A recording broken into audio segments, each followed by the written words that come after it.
Fast X, the movie of the year. The 11th Fast and Furious movie. Yeah, because numbers are overrated. Okay, so you watched all of these movies over basically over 10 days. Basically. Over 10 days. So I watched them all not back to back, but as close to back as you go without your brain mushing. Yes. In terms of I watched one a day, and it wasn't fun. It wasn't fun. Really painful. I watched all of them up to F9 over like a 24-hour period. Yeah, but the difference between you and me. Yeah. I don't hate myself that much. I mean, listen. Yeah. I started that marathon, not part of the family. Now you're part of the family. Me and Vinny were buddies. Okay, I did. La Familia. This is the thing. Watching Fast and Furious, it does things to a man. Yes. It changes. There's like a... Yeah. There is a Tom Spurs, like, kind of before Fast and Furious and an after Fast and Furious. No, literally. Yeah. I cried at 7 because there was the first display of, like, genuine emotion in, like, I'd feel like I hadn't seen in like, weeks. And so I just started bawling. Just to see you again. And I almost cried, like, because now that emotional response is, like, put in me, I almost cried at 10 when they started playing that instrumental, just out of, like, a fucking reflex. But, so 10 is now here. Yes. It is barely a fucking movie. It is the beginning of the end. Yeah. For Fast and Furious. Well, allegedly. Thing is, okay, going off 10, do you want to just go into spoilers? Because I feel like... This simultaneously, it's Fast and Furious. You know exactly how it goes. Cargo. But then also, I thought the thing I want to talk about with Fast and Furious 10 is the ending. Yeah, because it's fucking baffling.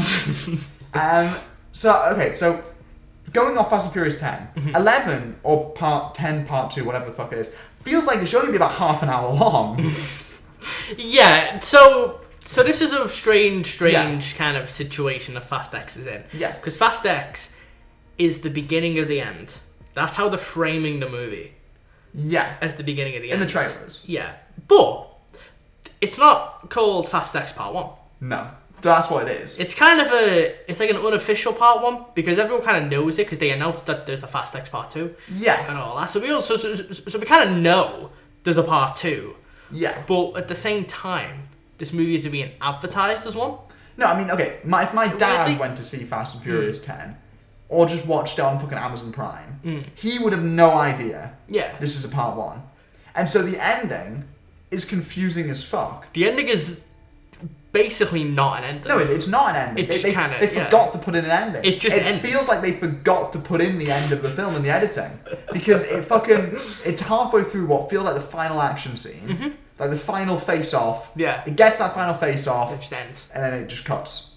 And then they do the Gal Gadot reveal scene, which is fucking baffling as well. Yes, yeah. So basically, it's a big showdown with Vin Diesel and Dante Reyes, who's the son of the villain from Fast 5, which no one remembers. Which they retconned. Yeah. Basically, into like, he had a son and it's Aquaman. And it's like, so... I love how his origin story did have still to do with water. Yeah. That's so funny. Yeah. That was so intentional. I mean, typecast. Yeah. So basically, Jason Momoa's dad is dead. Yeah. Jason Momoa is really sad, really angry. He's like, I'm gonna go kill. But then he also hated his dad, apparently. I feel that's brought up briefly. Yeah, but I think... But then these movies are about family. The way they're I think the way they're trying to justify it is like, he's crazy. He's like the Joker. He's like the Joker dinosaur. He is like the Joker. He is. When you think about it. Dante Reyes is probably the closest thing this franchise has to a Joker villain. Yeah, I hate the fact that every franchise is trying to go for a Joker villain. But it is what this Joker is. sells. Joker does sell. Joker does sell. And here, he's obviously, it's just him being a silly little guy. Yeah. But then also at the same time being God. Because he controls everything. Has bombs everywhere. Everything he does goes right. It's so interesting because he's like, he doesn't really fight. No. That much. But yeah, he wins. He always wins because he's always in the background. He operates in the shadows. He has millions and millions of men. Yes. Somehow. Like a lot of men. I just... It's baffling. I do think this has some of the weakest action in the franchise because the fucking actual, like, the action isn't, it barely feels like action, and it barely feels like it has any stakes or tension, because you know fucking Dom is fine. And then the villain isn't actually fighting, so it's essentially all the action is just Dom throwing helicopters on cars. I think the biggest problem with the movie is I feel like they're running out of ideas. Yeah. And so it's mad as well, because I think the plot for this one is the best idea they've had since 7. Mm-hmm. I'd argue the best they've had since 6. But it doesn't really go anywhere. No, it doesn't go anywhere. That's the problem. It's like, because I think the problem with the movie is it's like it's a part 1, but at the same time, I don't know. It's such a baffling choice, because it's a part 1, but like at the same time, it's like it's not because it's Fast X. So okay, it's not Fast X part 1. Tell me if you disagree. Okay. It's part 1, but I don't see where part 2 goes. Mm-hmm. It's the first time I've had this happen where I've watched a film that's a part 1, and like Dune. Okay, take Dune for instance. Keep in mind, by the way, it's a part 1 to what may be a trilogy. Yeah, which is baffling. One thing I can say is if it's a part 2, I can be like, alright, so then that big final fight isn't the actual final fight, and they no, but that's the movie. The fucking final fight is at the end of this. They just cut halfway through.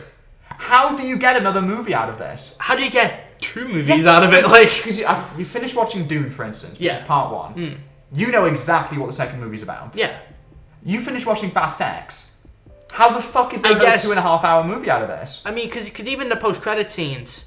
Yeah. Because I'll say post-credit scenes, because what happens in the movie is it cuts to black after the big Vin Diesel like cliffhanger, and then it goes to Antarctica. Yeah. Where Letty and Cypher are like hanging out because of this, that, the other. They were in prison and now they're not.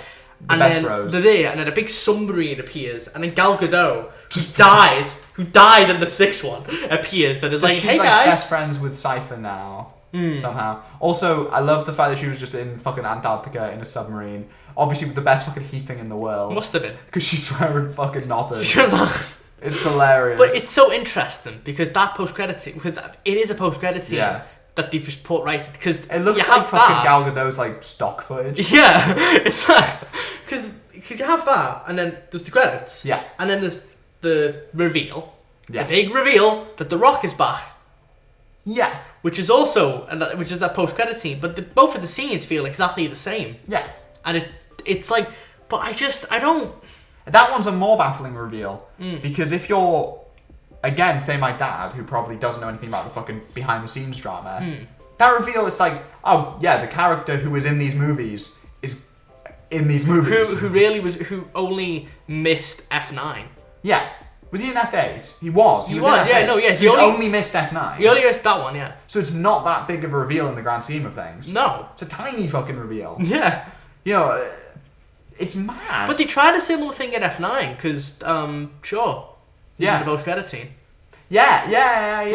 So they tried a similar thing there, but I guess the difference with that is, like, that wasn't hyped up as, like, a huge reveal. Yeah. I was just kind of like, oh, he's here.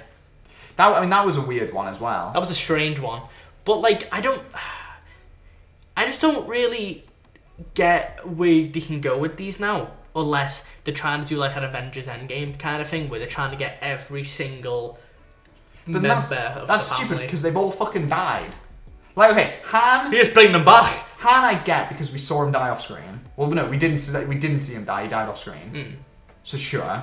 And then, in F9, the whole thing with F9, like, the marketing of that one was, he's back. Yeah. And it was like, oh... Gal Gadot, I don't understand. Maybe they'll explain somehow. Because Gal Gadot had, like, a whole-ass, like, death scene. Yeah. Like, they, like, proper built it, which... Spoilers, John Cena has a death scene in this. Yeah. They kill him off. They won't. Well, he'll be fine. We didn't see him die. We didn't see him die, but I think as this franchise is now revealed, even if you see them die, means absolutely nothing. Also, John Cena is playing a different character. Yeah, now he's like silly. He is the comic relief of the film. Now he's like goofball. I'll be honest. His part's my favourite part of the film. I fucking love this part with the little... John Cena's just charming. The little fucking... Little shit. Yeah. Where he's like a surfer. I love it. it's great. It's cute. Because John Cena is a fucking great actor. Yeah. And he's arguably the best fucking actor here. Question. Yeah. Has Dave Bautista been in these? No. That's crazy. Do you think he'll be in one of these? No. Yeah. I think he'd rather fucking die, to be honest. I think he'd rather be in whatever M. Night Shyamalan's cooking up. Yeah, exactly. No, I think Dave Bautista's too good for these. Mm-hmm. And... But so's Brie Larson. I don't know what she's doing here. And Brie Larson's doing here? In a bit role. Yeah. Like, as a random agent. Really low down in their fucking, like, cast. Yeah. How is she in this? Because Jason Momoa makes sense. Big is the fucking budget? Well, the budget... So the budget of the film is about $340 million. Which is mental. It's mental, but I think a lot of it's because of all of the issues that happened in production with Justin Lin. Because Justin Lin was originally meant to... Yeah. Like, Justin Lin was originally meant to be directing it. Yeah. And then that ended up basically falling apart after like a week into production. Yeah. So Justin Lin left. And then Louis Leterrier. Yeah. He came in. Yeah. Who, I mean, he's done like some movies. Yeah. So like, I think The Incredible Hulk. Oh yeah, no, he did do Incredible Hulk. The Transporter. Like, this movie feels... Now that I think about it, this movie does feel quite similar to Incredible Hulk. Like, just stylistically. That might just be me going insane. I think it's you going insane. You know what? Thinking about it... Getting a lot of Incredible Hulk vibes from this. I think anyone's ever said that about any movie ever. Yeah, I love Incredible Hulk. A guy who's only seen the Incredible Hulk. Yeah. Like, I mean, it's a strange one because I think in some ways he's a bit of a yes man director. Yeah, that makes sense. Where he just does what like Vin Diesel probably wanted, and I think it's because of that there's no personality in the action. No. And I think that's the biggest flaw of the movie is that Jason Momoa tries to bring spice into it, but it is strange to say that these movies just kind of feel dull. Yeah. Now, like especially like there's the middle like chunk of this movie when everyone's kind of separated. No, this one was a fight. And I think really, really sluggish. Like, especially, like, because I feel like F9, I feel like with that, there was a certain, like, self-awareness in F9 that they brought, like, especially with, like, Tyrese Gibson being like, have you ever noticed how, like, we just don't die? Yeah, and it's like, and, you know, and that was, like, quite funny. And it's like, but that's kind of missing. And they've kind of just went more, like, it's like, it's straight, like, no, I think this one suffers a lot from being a part one. Because... So obviously this is... It has to set up all of this shit, but it's like... Yeah. But it forgets to be a movie. It's paced like a 3-hour movie. With I reckon the original script for this was 3 hours. Probably. And then they just, instead of shortening it... They just cut the last half an hour and moved it to part 2. And then I guess they're going to put more people in it. Yeah. So they can stop the cast. So what you end up with is a 2.5-hour movie... That because it doesn't have an ending, it's 2.5 hours of a 3-hour movie. Yeah, because like there's just because it doesn't really. Yeah. I mean, especially the stuff in London. I mean, Jason Statham comes back. Yeah, felt like nothing for nothing. So it ends up being paced atrociously. Yeah, and as a result, it's a slog. It's a really sluggish movie. Like it might be one of the weakest ones for me, just because of how. Because I feel like I am a bit of a defender of these movies. Yeah. Like I mean, they're not great, but they're silly and they're they are silly. You know, and they're fun. But I think with this one, it just suffers from like. I don't know whether it's just because, like, they just don't have any ideas. I think Jason Momoa is really fun.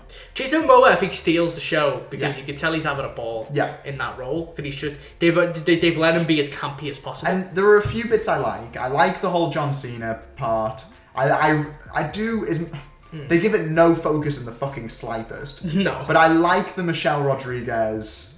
Charlize Theron, even though I don't know what the fuck she's still doing in these films. Yeah. The Brie Larson. I like all that bit. Yeah, like I like that too. It just, again, it's that problem of they don't spend enough time. The really boring shit is the ludicrous Therese Gibbon. You know what it is? All that bit drags. The main problem with that stuff for me is it has been the same Yeah. In every single one of these. Yeah. They have not. Their characters have always just bickered at each other. Yeah. But I think the problem is that they've never changed. Yeah. These characters have been so stagnant. There's an attempt at like an arc here for Roman, where he's like, "Oh, I want to be a leader," and then he's a shit leader, and they're like, "No, you were a good leader, finally." And it's like, but it doesn't develop and then his he'll character. die in a plane crash. Yeah, presumably. And fucking Han has nothing to do. He gets high for a second and then doesn't. I am still kind of in awe that they did that and then did nothing with it. Pete Davidson appears for a scene. That's stupid. That was... Movies need to start putting Pete Davidson jump scares in. That made me so angry. I fucking hate him. Right. That was weird as fuck. I don't understand why these movies went, okay, we're gonna have Han fucking eat like a wheat cake. Yeah. And then we're gonna have him trip balls for precisely 10 seconds. Yeah. And then we're never gonna look at it again. Yeah. That could have been funny. It could have been like a fun little scene. But instead, they just go, no. Yeah, they just don't do anything with it. No. And that bit's just so pointless. Because I don't really get what they're meant to be doing, to be honest. It, to me, genuinely is just padding out. It's just padding. It's padding. So padding. It's padding, and they're trying to bring Jason Statham back in. Yeah. Which is like fine, but then do that quicker. Even the thing with Jason Statham's mum, Helen Mirren's character. Yeah. There's that thing where she's like, when he goes like, oh, like, they're about to get my mum. Oh no. And that never. I guess part 2 comes back. It's Again, that's suffers. the problem. Yeah. Part one and part 2s and like those kind of movies, you've got to still do a movie. Yeah, no, exactly. You still got to do that. That's this why, is like, barely a movie. It's one of them. Like, unless like that's why, because Mission Impossible, I'm very interested to see how they tackle this, like part 1, part 2 thing. Very interested to see how they tackle that. Yeah. Because I trust them. Yeah. To still make a movie. Yeah. That has an ending. Yeah. And maybe you know what? I'm not even necessarily. I think for me, I don't have a problem with cliffhangers. No. Especially if they're done well. There's plenty of films that have done cliffhangers well. I just don't like this. I just don't like how they've done it here. No, I think my problem isn't with the cliffhanger. My problem is how unsatisfying it feels as a whole. Take Infinity War. Yeah. Cliffhanger. But you walk out of the film wanting to see the next one. Yeah. You want to know what happens next. Yes. You have an idea of what the next film's going to be about. Yes. And as a whole, the film is satisfying. Like the same with Dune. Like say, Fast like X. No. Like say like if like Mission Impossible. Yeah. Say like if this new one ends where it's like, Ethan Hunt is like separated from his team, or his team's been captured, or this has happened. And say like that's how it ends. And that's the part 1 of it. It's like, oh, like they're separated, blah blah. There you go. That's good. That's it. That's a decent way to end the part 1. Yeah. Because you have an idea of where it might go next. Yeah. You've got questions, but the film builds up to that. It is a finish. It's a full stop. Yeah. It's a full stop before the next sentence. Yeah. The problem with this is like someone wrote something and then somehow, I don't know, water got on like the script and then it's just missing the ending. the fucking dog ate like the rest of the script and they're like, shit, what do we do? Instead you just end it, and it's like, it's a strange movie because it's like nearly 2.5 hours, but it just ends. Yeah. And so as a result, you walk out so unsatisfied. Yeah, it's like, oh, okay. Because there's nothing to grab onto. No, it's just, I guess it continues. Yeah. But then where does it go? Surely this is the final fight, because I'll be honest, I don't want to watch them fight Jason Momoa for another fucking 5 hours. That's what I mean. Is like, because I think that's I think for me that's the biggest issue I have with the with Jason Momoa's villain is, to me, he doesn't feel like an end villain. Yeah. If that makes sense. Like, he doesn't feel like a Thanos. Yeah. Or something like that. Where, like, there's no... I mean, okay, yeah, he's blown things up. That's all he's done? But he hasn't... I don't think he's done enough to sort of show that he is this endgame threat. Yeah. That he, okay, yeah, he blew a couple of things up. Yeah. And he's done that. He's the devil. But they haven't... I feel like they haven't done... He blew up the Vatican, Aaron. Yeah, he did blow up the Vatican. Nah. But it's like... But I feel like that's the big issue, is like, they haven't... I don't know whether maybe what they... to me, I think one way I think they could have done it is if Jason Momoa directly killed one of the members of the family. Oh yeah. And actually like rather than John Cena sacrificing himself. Yeah, like not like he makes a plane explode. Like genuinely kills one of them. Yeah. And like whether that's like the start of the movie or something. Like maybe also, like that fucking Ames reveal was so stupid. But no, I think my one of my big problems with Jason Momoa's villain is there's just nothing there. It's a character that's like all fucking surface, and I would prefer it if rather than being the son of Herman, whatever the fuck his name is, it was the son of, or even someone who got hit during one of the previous films. Yeah. Just a random passerby who gets fucking knocked into the ocean by one of the stunts. You know what would have been? What it's missing is Dom actually realizing maybe I shouldn't blow up every single person I see. Yeah, like it's missing because I was thinking one thing that could have been because one thing I think would have been cool. Yeah. The whole thing sort of starts with like the Rome like thing and all that. It's like they realize like, oh shit, it's whatever, it's a bad thing. It's like it's a trap. One thing I think would have been cool with that is if they didn't know it was a trap until it was too late. Yeah. And that's how it starts. Yeah. And you get this, and you sort of find out the villain through like, oh, like one of like whether it's Roman, Taj, or whoever, one of those during that fight dies. Yeah. Because it was a trap. Yeah. That would have been a good way in the first like half an hour to immediately set the stakes. No, exactly. What annoys me in this movie is you're trying to raise the stakes as a final movie. Yeah.